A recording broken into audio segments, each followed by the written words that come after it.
Volunteer వ్యవస్థపై YCP Tekkali అభ్యర్థి దువ్వాడ శ్రీనివాస్ సంచలన వ్యాఖ్యలు చేశారు. వాలంటీర్లతోనే తాము ఎన్నికలకు వెళ్తామని సవాల్ విసిరారు. అవసరమైతే వాలంటీర్ రాజీనామా చేసైనా జగన్ కోసం తనకు అప్పగించిన 50 ఇళ్లలో ప్రచారం చేస్తారని అన్నారు. వాలంటీర్లను సస్పెండ్ చేస్తే ఒక్కొక్క వాలంటీర్ సింహంలా పనిచేస్తారని చెప్పారు. చంద్రబాబు ఏ డప్పు కొడితే ఆ కాగితం ఇస్తే ఎన్నికల కమిషన్ దానికి ఒప్పుకుంటోందని ఆరోపించారు.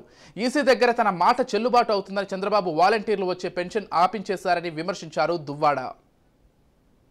కూడదనేటటువంటి కారణానికి నువ్వు కారణమై ఈ రోజు ఎలక్షన్ కమిషన్ ద్వారా ఈ నిర్ణయం చేయిస్తే నీకు అక్కడ మాట చెల్లుబాటు అవుతుందని చేయిస్తే చంద్రబాబు నాయుడు ఏ డప్పు కొడితే ఏ కాగితం ఇస్తే దానికి ఎన్నికల కమిషన్ వారు ఇలా నిర్ణయం తీసుకోవడం వల్ల వాలంటీరు మాదే, జగనన్న గెలుపు మాదే, ఆ బాధ్యత మాదే అని ప్రతి ఒక్క వాలంటీర్ ఈ రాష్ట్రంలో ఎలుగెత్తి చాటి తనకిచ్చినటువంటి 50 ఇళ్లలో కూడా ప్రచారం చేస్తాడు, రాజీనామా చేస్తాడు. ఏం చేయగలరు అని అడుగుతున్నాడు. వాలంటీర్ని విధుల నుంచి తప్పిస్తే వాలంటీర్ అనేవాడి మీద చర్యలు తీసుకుంటే ఏ చంద్రబాబు నాయుడు, అరే చెన్నాయుడు, పవన్ కళ్యాణ్ ఒక్కొక్క వాలంటీర్ ఒక సింహంలా మారతాడు.